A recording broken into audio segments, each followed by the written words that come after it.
बिस्मिल्लाहिर्रहमानिर्रहीम। अस्सलाम वालेकुम दोस्तों, कैसे हैं आप सब। मैं हूं तनवीर प्रिंस, आप देख रहे हैं विलेज कुकिंग फूड स्टाइल।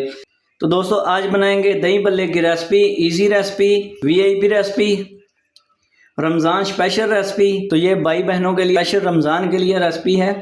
तो अफ्तारी के टाइम आपको बहुत ही मज़ा आने वाला है। ये रेसिपी खाएंगे और भाई को दुआएं देंगे, इंशाल्लाह आपको ये रेसिपी बहुत ही पसंद आने वाली है। तो इसके साथ साथ भाई के चैनल को लाइक सब्सक्राइब कर लें और बेल आइकन का बटन दबा लें ताकि हर वीडियो आप तक पहुंचती रहे। तो चलें करते हैं वीडियो को स्टार्ट। बिस्मिल्लाहिर्रहमानिर्रहीम। सबसे पहले मेरे पास हैं फुल्कियाँ। तो इसको पानी के थोड़ा सा नीम गर्म पानी करके इसको भिगो के रख देंगे तकरीबन 2 घंटे के लिए। तो उसके बाद ले लेंगे आलू। तो ये जो आलू है इसको उबाइल कर लेंगे। मैंने इसलिए छोटे आलू लिए हैं ताकि जल्दी उबाइल हो जाए। पानी जो इसके अंदर ऐड कर दिया है तो इसको अभी स्लो आंच पर थोड़ा सा नीम गर्म कर लेंगे। 2 घंटे के लिए रख देंगे ताकि ये फुल्कियाँ जो है हमारी अच्छे से तैयार हो जाए। तो फुल्कियाँ जो है मैंने पानी में भिगो के रखी थी तो वो हमारी तैयार हो चुकी हैं। तो अब इसको निकालेंगे। तो जो इसका पानी है वो अच्छे से निचोड़ना है। पानी जो इसका फुल्कियाँ थी मेरे पास उसका मैंने पानी अच्छे से निचोड़ लिया है। तो अब देख सकते हैं, देखें कितनी प्यारी और नरम सी हो चुकी हैं। तो मेरे पास 1 किलो 1 पहिया जो मेरे पास फुल्कियाँ थी। तो अभी 1 kg जो मेरे पास दही है। तो दही को अच्छे से फेंट लेना है, फेंटी इसकी अच्छी लगा लेनी है। उसके बाद इसको ऐड करना है। बिस्मिल्लाहिर्रहमानिर्रहीम। तो दही जो है वो इसके अंदर ऐड हो चुका है। उसके बाद इसके अंदर ऐड करेंगे 1/2 kg मेरे पास आलू है। 1/2 kg आलू ऐड करेंगे इसके अंदर। मैंने पहले उबाइल करने के लिए रखे थे तो ये बारीक बारीक काट लिए हैं। तो अभी इसको ये आलू जो है 1/2 kg हैं ये ऐड कर देंगे।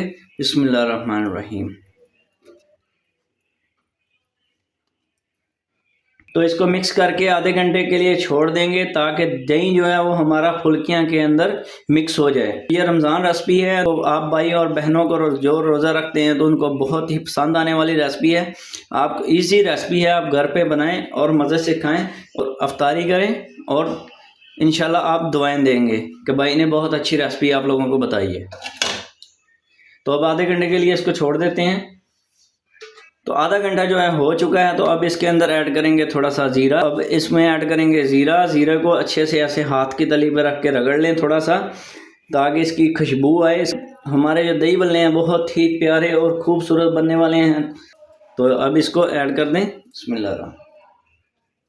तो जब अफ्तारी के टाइम आप भाई बहनें खाएंगे तो बहुत ही दुआएं देंगे इंशाल्लाह। तो ये रेसिपी जो है आप लोगों को बहुत ही पसंद आने वाली है। ये 3 अदद खीरे हैं मेरे पास बारीक कटे हुए, ये ऐड कर देंगे। तो अगर किसी भाई बहन को पसंद नहीं है तो वो स्किप कर सकता है। बिस्मिल्लाहिर्रहमानिर्रहीम। तो इसके बाद इसमें ऐड करेंगे 3 अदद मेरे पास बारीक कटे हुए टमाटर हैं, ये ऐड कर देंगे। बिस्मिल्लाहिर्रहमानिर्रहीम। तो देखें माशाल्लाह माशाल्लाह कितने प्यारे और कितना खूबसूरती। तो माशाल्लाह देखें हमारी रेसिपी को 100 चांद लग चुके हैं। तो देखें माशाल्लाह हमारे दही बल्ले तैयार हो चुके हैं। तो अब इसके अंदर ऐड कर देंगे हस्बे ज़ायका नमक ऐड करेंगे। तो नमक के बाद इसमें ऐड करेंगे काला पेपर यानी काली मिर्च। बिस्मिल्लाहिर्रहमानिर्रहीम। 1 टेबलस्पून काली मिर्च डाल दिया है और हस्बे ज़ायका जो है नमक डाल दिया है। तो अब इसको कर लेते हैं अच्छे से मिक्स। और इसके बाद जो एक आइटम रहती है प्याज डालने हैं, लेकिन प्याज इसी के अंदर ऐड नहीं करने हैं। तो प्याज अगर पहले डाल देंगे तो प्याज इसके अंदर प्याज की स्मेल आने लगेगी और ये दही बल्ले हैं हमारे वो उसकी कड़वाहट और जैसे वो ख़राब से होने लग जाते हैं, ऐसी स्मेल आएगी। तो प्याज जो है वो पहले ऐड नहीं करेंगे, प्याज को रख लेते हैं साइड पर। जैसे दही बल्लियों को प्लेटों के अंदर ऐड करेंगे तो तब प्याज जिसको पसंद है वो ऐड कर सकता है। तो दही बल्ले जो है हमारे तैयार हो चुके हैं। तो इसके साथ साथ भाई को दीजिए इजाज़त। मिलते हैं अगली नेक्स्ट वीडियो में। ओके, अल्लाह हाफिज़।